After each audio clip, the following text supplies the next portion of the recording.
Hi everyone, welcome back to another video. Today I thought we'd discuss a topic that is a little bit more controversial, and that is the concept of banned/challenged books. I'm someone who believes that everyone should be free to read whatever they'd like. If you're, 12, maybe you shouldn't be reading like a 18+ rated graphic romance book. But I'm all for trying to learn things from books, taking things away from books, anything like that. So I'm all in favor of, spreading book love to all. However, some people may disagree with me. So I have compiled a list of some of my favorite books that I've read that are considered banned or challenged books. So these are books that have been petitioned against. These are books that people have tried to get removed from libraries and schools, that are books that I consider to be pretty dang good. So the first book that I'm going to be recommending is The Handmaid's Tale by Margaret Atwood. This is one of my favorite books of all time. This book draws amazing parallels to society and talks about a lot of the issues that we have, especially surrounding women and women's rights and things like that. But basically this book has been solely targeted for its vulgarity and sexual overtones. Now, if you don't know what this book is about, the whole book is essentially a love letter to women, and it sort of takes place in a futuristic society where women have basically lost all rights and are basically used for breeding purposes. So this book is obviously much more intense than like a regular YA novel would be. It is considered fiction. It's not really a fantasy. It's more of a dystopian, futuristic look at our society. And this book is often recommended for college classes and things like that because of how amazing the writing is and how Margaret Atwood was able to draw parallels between modern day society and this, futuristic, horrible society and how we treat women. Essentially, I love this book simply because of the storytelling and the way that Margaret Atwood is able to convey such serious topics. Very lyrical writing. It's very much poetic and has sort of a brilliance to it. So if you enjoy authors who write their own takes on modern day society, this one's a great one to check out. It was written, decades ago, and it's still being, relevant today. The next book on this list is The Great Gatsby by Scott F. Fitzgerald. This is a book that's a classic. It's a book that's often read in schools, and people have targeted this book in the past for language and sexual references in the book. Now, I've read The Great Gatsby. I thought it was a really good classic. I don't even remember any of the language and the sexual references in the book that detracted from my enjoyment of the book. If there is, it's reflective of the time period, as The Great Gatsby was, written a long time ago. And as for sexual references, that wasn't the main center of the book at all. If anything, there's maybe one or two, references to something, and I don't think that's a bad thing, especially because this is, again, another depiction of, society and sort of the American dream, and if, using a sexual reference or two to, get that point across, I don't think that's a good enough reason to have this book banned, especially because there's so much we can learn from it. The next book on this list is one that I am honestly shocked is on this list, and I think should never have even been petitioned to be taken away in the first place, and that is The Diary of Anne Frank. This is a book about a Jewish girl whose family went into hiding during the Holocaust, and it's basically her diary and of her struggles during the Holocaust. And she's 13 in the book. This is her personal diary. This is a real person. It's a real book. And in the past, people have tried to get this book removed because of the sexual material and homosexual themes, as well as challenges to authority. And they say that the challenges of authority happened when she critiqued her mother. And my response to that is, it's a diary of a 13-year-old girl. Obviously, she doesn't love her mother sometimes. I think that really the people who try and take away this book are completely missing the point. This is a historical piece of text that is there to,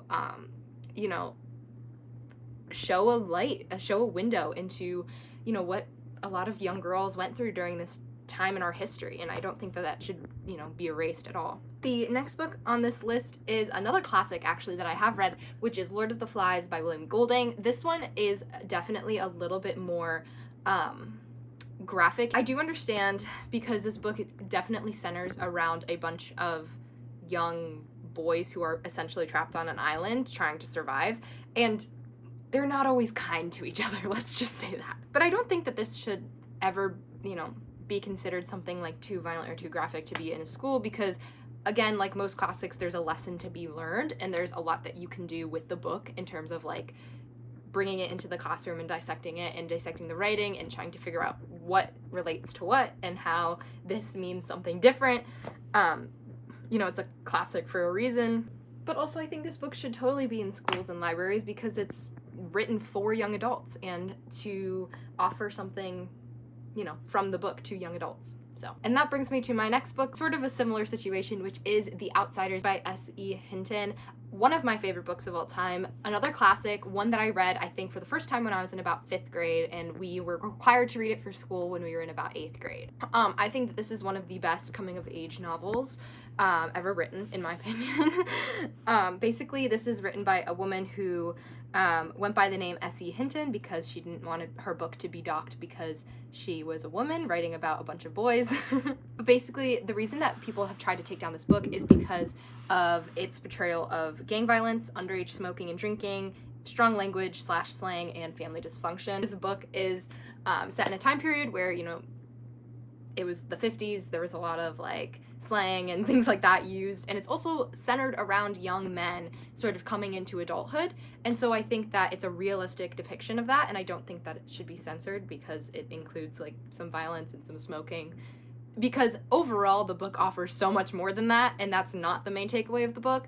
And so if we are eliminating that book from libraries, we're essentially just eliminating a really great storyline. And so this book is a really good one to check out, especially if you're, a young adult trying to come into their own, because it offers a lot of critiques on society and how to be a young person in the world. The next book I'm going to talk about is Bridge to Terabithia by Patterson. I've been saying Bridge to Terabithia my whole life, and I still think that's the correct way to say it, but moving on. So this book discusses grief, and this book, again, is centered at a young adult audience, which is essentially meaning that this book is written for young adults. And the main reason that people want this book, taken off the shelves and things like that, or censored, is because of its references to witchcraft and atheism, and a lot of swearing. I've read this book and I've seen the movie. Don't even recall any of the swearing. If anything, they say like hell and damn.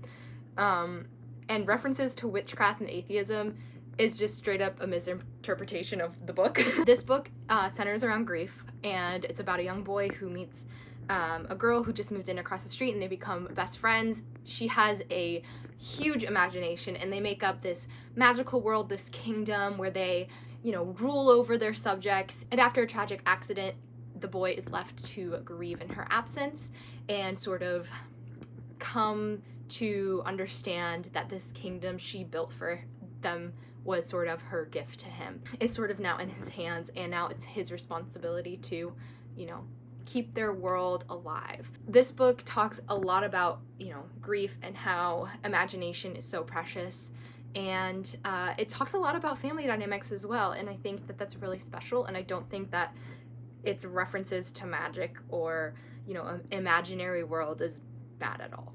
But all of these books, are great. I think that they all offer something to be learned. A lot of them are targeted specifically for young adults, so saying that it's inappropriate material for young adults doesn't really make sense to me because it's written for young adults.